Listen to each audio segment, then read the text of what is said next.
एक तो सच्चा तेरा नाम सच्चा। सीधे होके बैठे, कमर गर्दन मस्तक को सीधा रखें, हाथों की तर्जनी उंगली और अंगूठे को मिला के रखें, आंखों को बंद करें। बंद आंखों से मस्तक में परम ब्रह्म की ज्योति को देखें।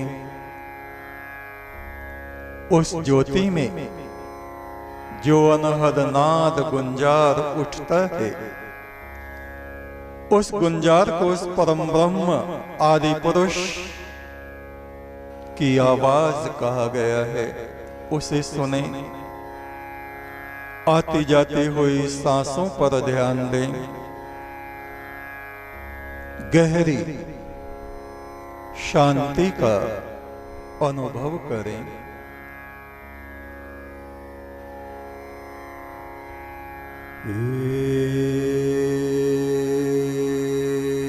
एक तो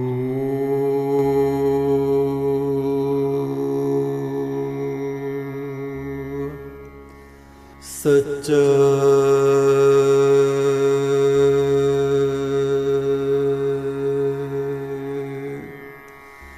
तेरा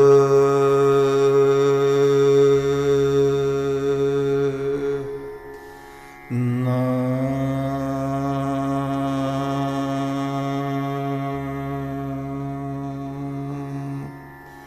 सच्चा।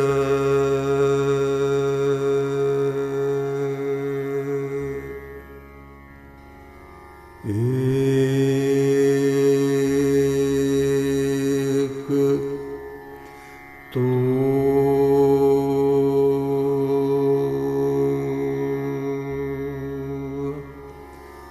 सच्चा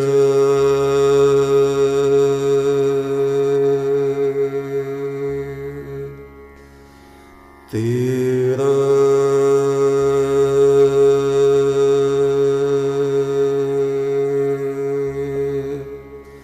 नाम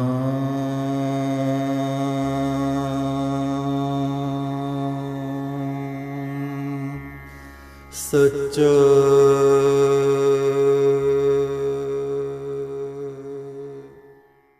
एक तो सच्चा तेरा नाम सच्चा। हे सनातन ब्रह्म परमेश्वर, तू सच्चा है, तेरा नाम सच्चा है।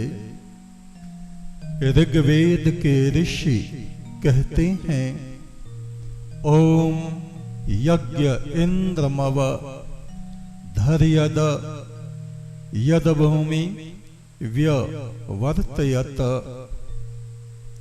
ज्ञान मस्तक का आभूषण है। ज्ञान ही हमारे जीवन को पवित्र करता है, पावन करता है। ज्ञान से रहित व्यक्ति और पशु में कोई भी अंतर नहीं होता। दो प्रकार का ज्ञान होता है, सांसारिक ज्ञान और दूसरा ईश्वरीय ज्ञान। संसार की विद्याएं जिनसे हमें बहुत कुछ जानकारियां प्राप्त होती हैं, और उन सबसे श्रेष्ठ ईश्वरीय विद्या, योग विद्या, ब्रह्म विद्या, जिसके द्वारा हमारी आत्मा राग द्वेष जन्म मरण से मुक्त होकर उस परम ब्रह्म की मैत्री को प्राप्त करती है।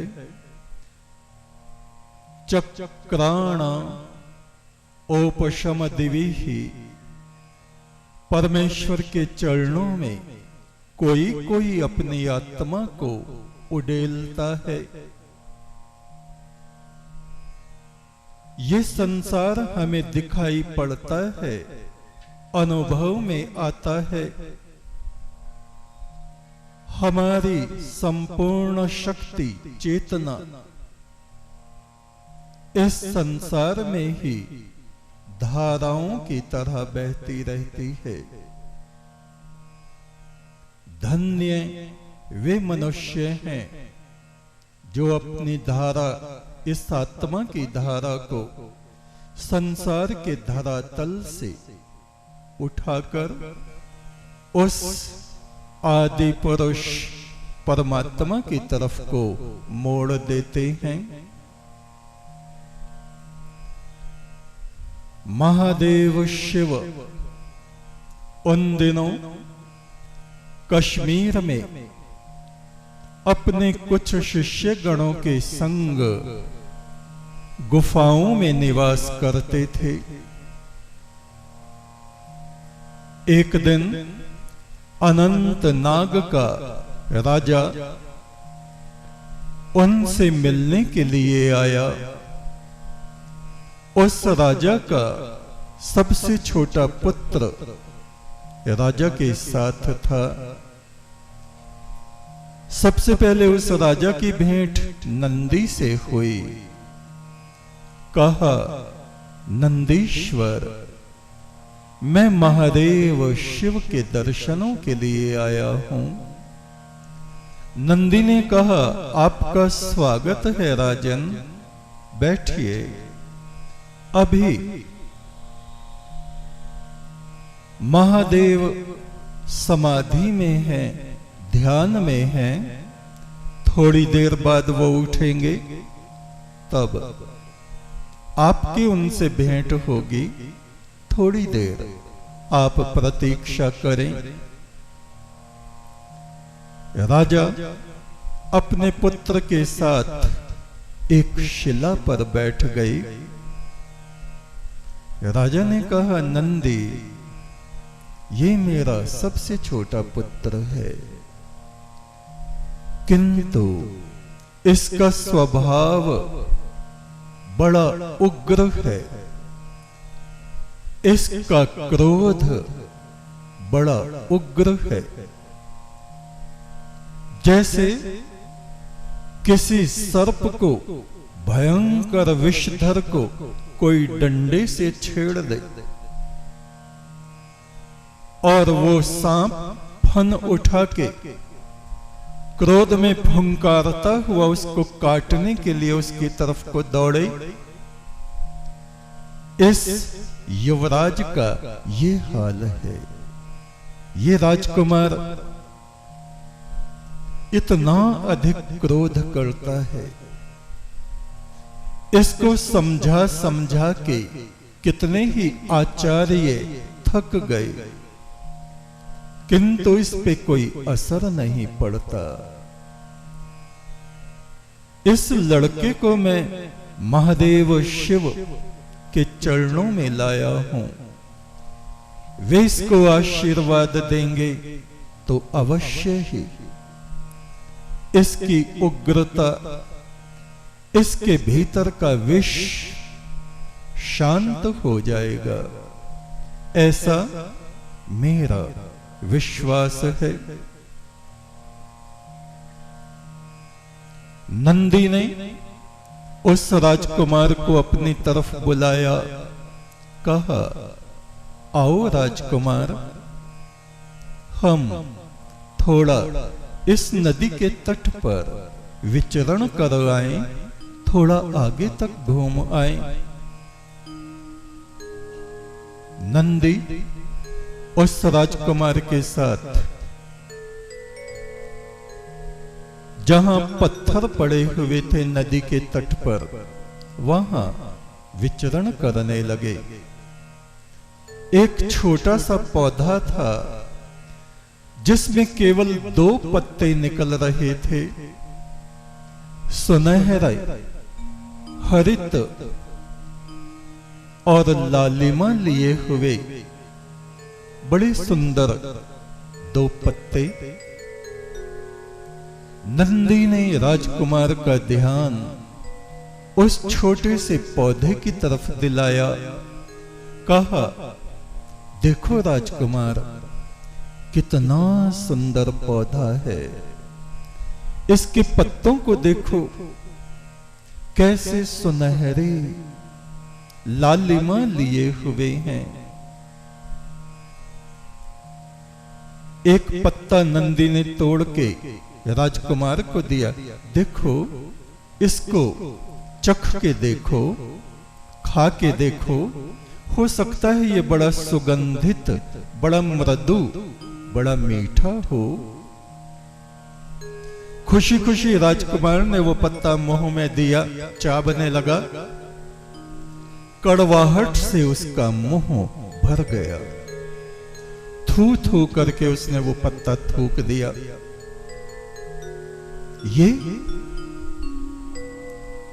ये कैसा पौधा है? ये तो जहर से भरा हुआ है। क्रोध में आके उस राजकुमार ने उस छोटे से पौधे को उखाड़ दिया, एक तरफ फेंक दिया। नंदी ने कहा, इतने सुंदर पौधे को राजकुमार तुमने उखाड़ डाला। राजकुमार ने कहा, ये पौधा केवल देखने में ही सुंदर है, इसके भीतर तो विष ही विष है, कड़वाहट ही कड़वाहट है। नंदी ने उस राजकुमार के कंधे पर हाथ रखा। राजकुमार, तुम भी देखने में कितने सुंदर हो, राजपुत्र हो, सब तुम्हारा आदर और सम्मान करते हैं, किंतु तुम्हारा स्वभाव और इस छोटे से पौधे का स्वभाव क्या एक जैसा ही नहीं है? राजकुमार ने नंदी की तरफ देखा, मौन हो गया, गंभीर हो गया, कुछ सोचने लगा। नंदी ने कहा, राजकुमार, जैसे तुमने इस सुंदर दिखने वाले किंतु जहरीले कड़वे पौधे को उखाड़ के फेंक दिया, हो सकता है किसी दिन विधाता, संसार को रचने वाला वो परमात्मा भी तुम्हारी कड़वाहट से परेशान होके तुमको उखाड़ के नरक की अग्नि में फेंक दे। इस बात से उस राजकुमार के हृदय में बड़ी वेदना उत्पन्न हुई। उसकी आंखों में आंसू आ गए। वह वहीं पर एक पत्थर पर बैठ गया, रोने लगा। कहा, नंदी, आप ठीक कहते हो, मैं आज से प्रतिज्ञा करता हूं, आपके हाथ को अपने हाथ में लेके शपथ ग्रहण करता हूं, आज से मैं कभी भी क्रोध नहीं करूंगा, कटु वचन नहीं कहूंगा, कड़वी बातें दूसरों को नहीं कहूंगा। मैं ये प्रतिज्ञा करता हूं, ये आकाश, ये पृथ्वी, ये जल, ये सूर्य और तुम इस बात के साक्षी हो कि आज के बाद मैं अपने बुरे स्वभाव को पूरी तरह से बदल डालूंगा। नंदी ने कहा, देखो राजकुमार, कुत्ते को तुमने भौंकते हुए देखा है, उसका स्वभाव ही भौंकना होता है। वो कुत्ता हंस नहीं सकता, हारमोनियम नहीं बजा सकता, कोई कहानी किससे तुमको नहीं सुना सकता। उसकी प्रकृति ऐसी है कि वो केवल भौंक सकता है।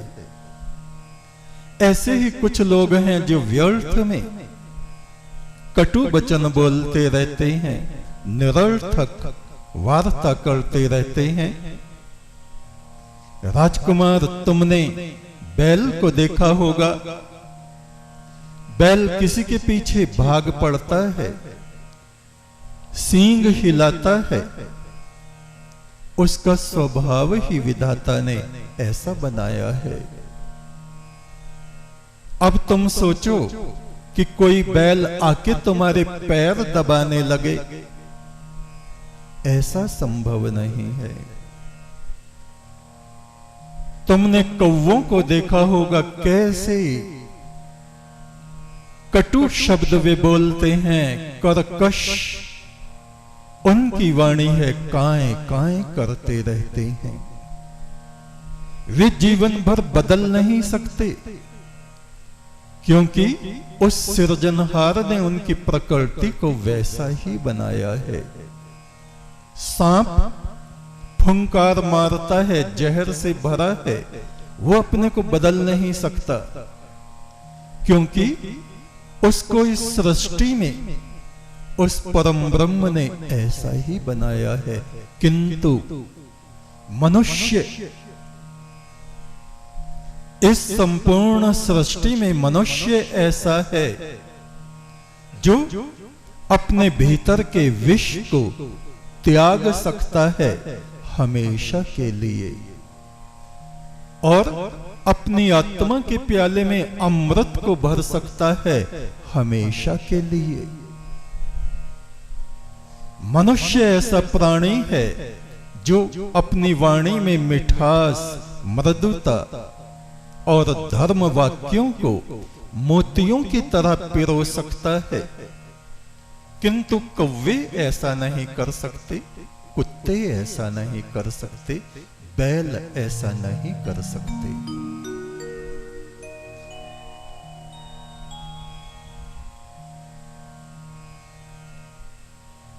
और राजकुमार को लेकर नंदी राजा के निकट आए। इतने ही समय में राजकुमार का स्वभाव पूरी तरह से बदल चुका था। उसको समझ में आ गया था कि जैसे तूने उस कड़वे पौधे को उखाड़ के फेंक दिया, वो सृजनहार तेरे अवगुणों और कड़वाहट को देख के किसी भी दिन तुझको उखाड़ के नष्ट कर सकता है। नंदी ने कहा, राजन लीजिए, आज से ये राजकुमार कभी भी क्रोध नहीं करेगा, कटु वचन नहीं बोलेगा। इसने सूर्य के सामने, जल के सामने, पृथ्वी के सामने और मेरे हाथ में हाथ रख के सत्य शपथ ग्रहण कर ली है। मनुष्य मौन हो जाए तो उस आदि पुरुष परमात्मा की आवाज को अपने भीतर सुनने लगता है। चुप होना और मौन होना ये दो अलग अलग बातें हैं। हम बोल नहीं रहे हैं, चुप हैं, किंतु हमारे भीतर भीतर संवाद, वाद विवाद चलता रहता है, वो मौन नहीं है।